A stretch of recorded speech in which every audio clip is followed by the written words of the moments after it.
Standard Chapter number 9, World Decolonialization. The process of decolonialization began in different parts of the world. Let's start decolonialization in Asia. First point, decolonialization in Asia. The decolonialization in Asia began in the first half of the 20th century. The process of decolonialization was accelerated in short time because of the conflict among the European colonizer countries, occurrence of First and Second World War, and the anti-colonial movement in the colonies. The European countries could not have reasoned out colonialization and the exploitation of the colonies from intellectual platform.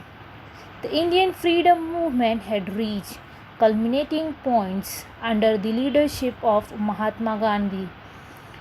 Under the situation, England had become aware of the reality of their diminishing power.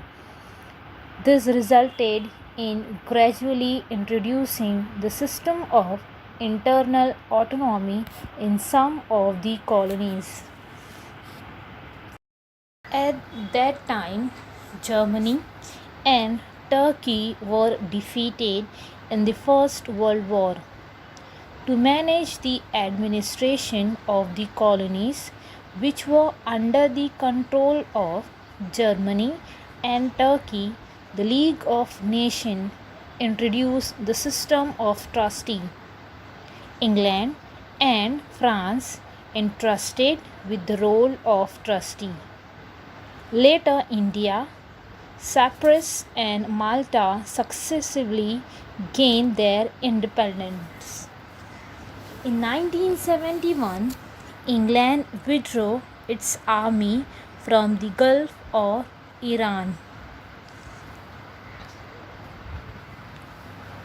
After that, England released its hold on Singapore.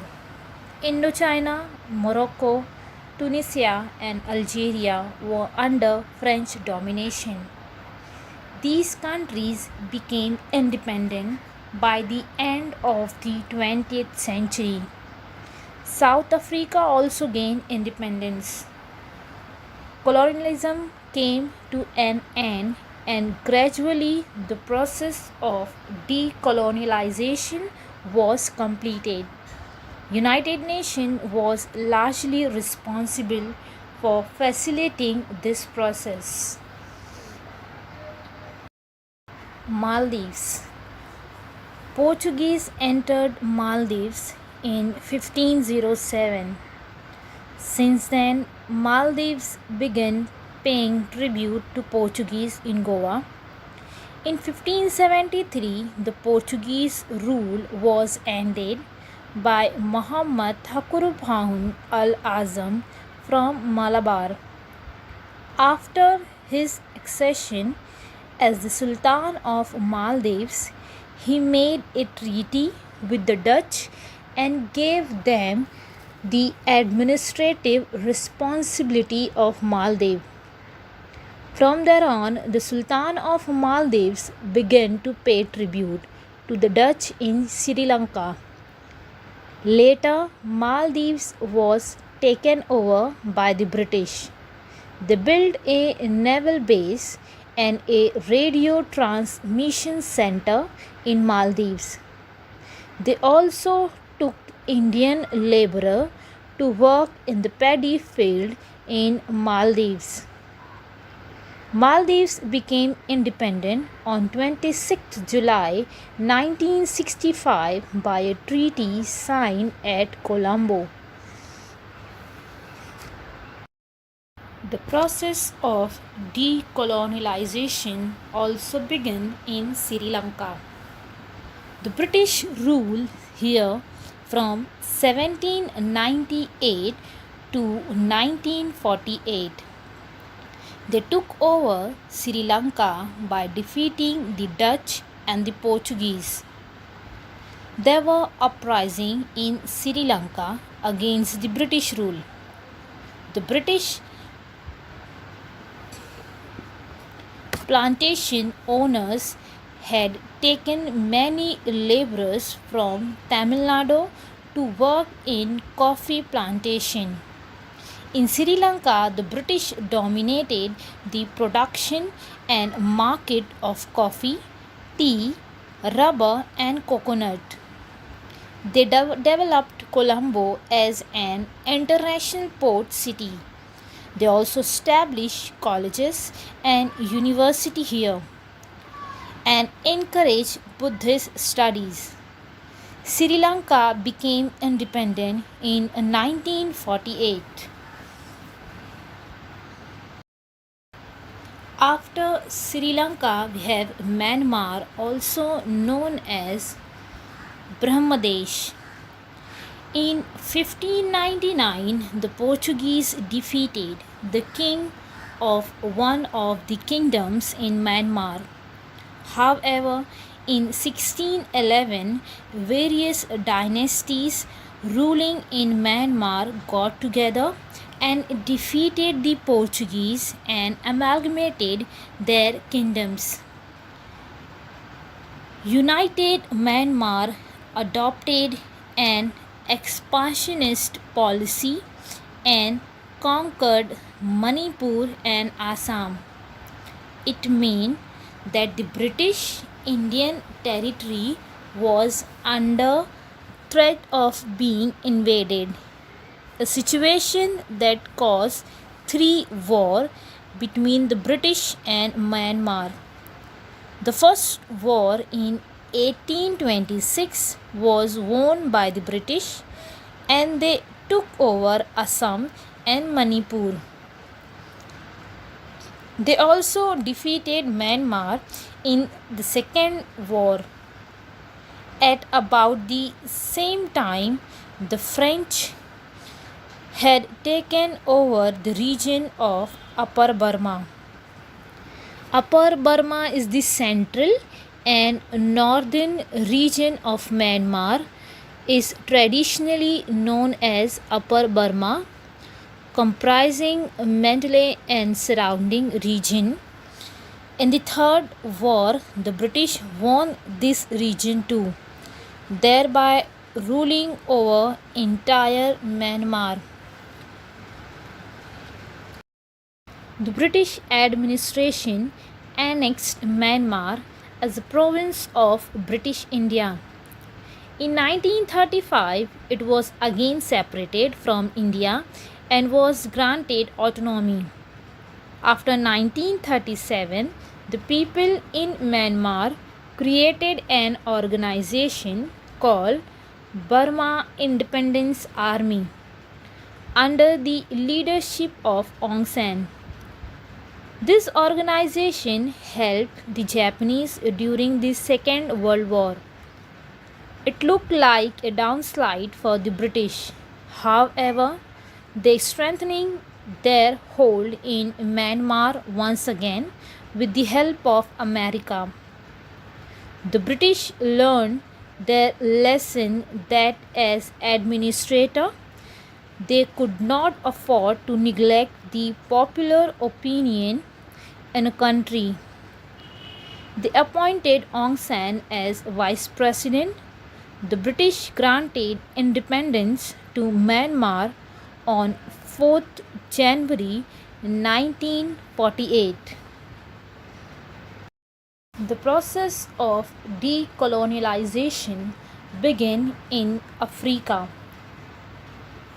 During the 15 years period of 1950 to 1965, people in the European colonies in Africa freed themselves from the foreign rule. The education system imposed by the European was alien to them. Ironically, African leaders were trained in this alien educational system.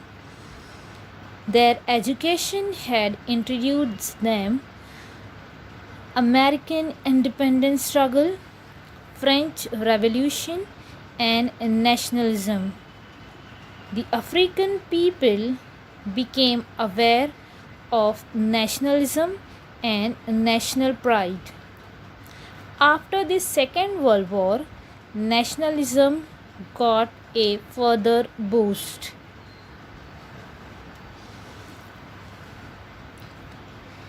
England and France gradually began to grant more right to the Africans in their colonies. This strengthening their independence movement in African nations.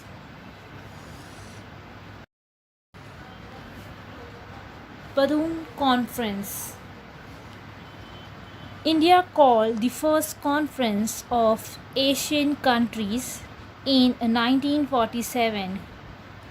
Representatives of 25 Asian countries were present for the conference.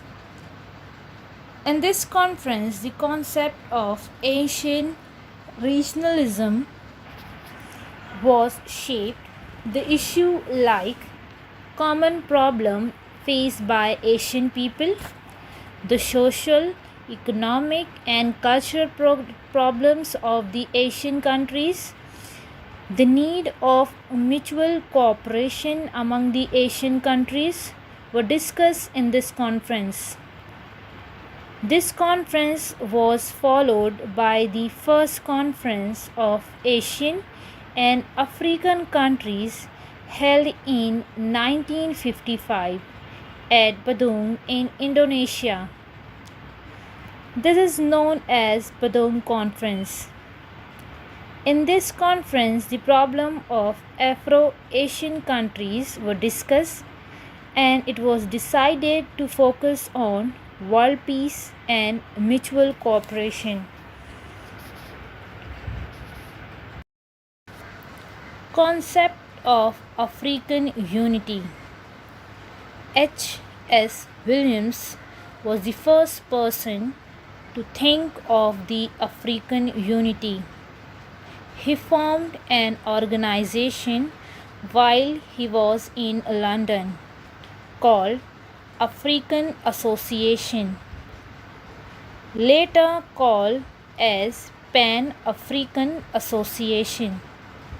He organized its first conference in 1900.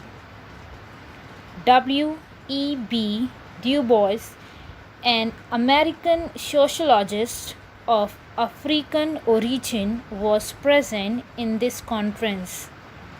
In 1919, a second conference of African leaders and thinkers was held at Paris, known as Pan-African Congress.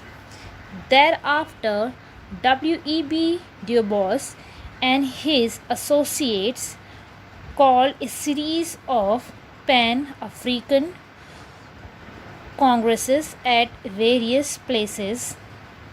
This resulted in the idea of Pan-African unity taking deep root in Africa. The fifth Pan-African Congress, held at Manchester in 1945 by the people of African origin living in Manchester. Decolonialization in the African continent. The First World War began in 1914. At that time, except Libya and Ethiopia, entire African continent was ruled by the European powers. European colonies in Africa, almost the entire continent, got involuntarily involved in the war. Soon after the onset of the war, England and France began to attack the German colonies in Africa. After the defeat of Germany in the war, Allied nations began to compete with each other for occupying German colonies in Africa.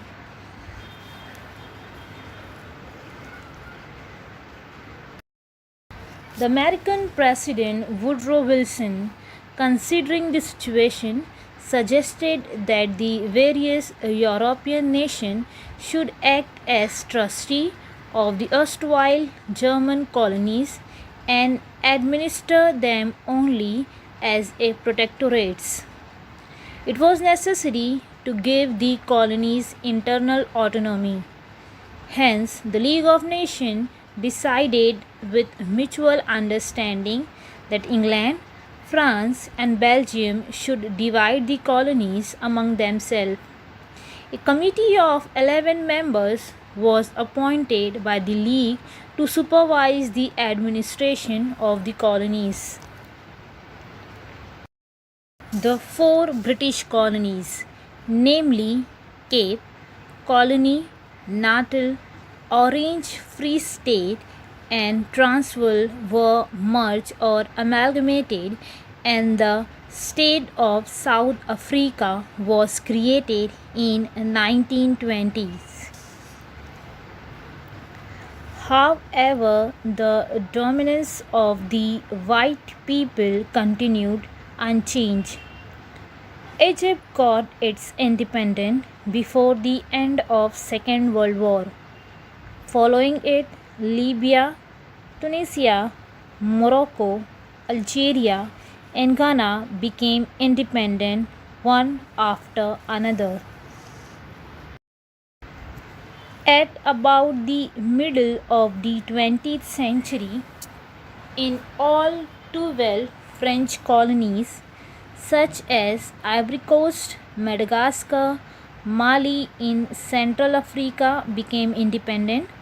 Along with it, Cameroon, Somalia, and other colonies under the care of the League of Nations and also other European colonies became independent one by one. Algeria had to give a tough fight to get its freedom. Finally, in 1962, it became independent by conducting plebiscite. In 1964, Tanganyika and Zanzibar were amalgamated or merged, and the independent state of the United Republic of Tanzania came into existence.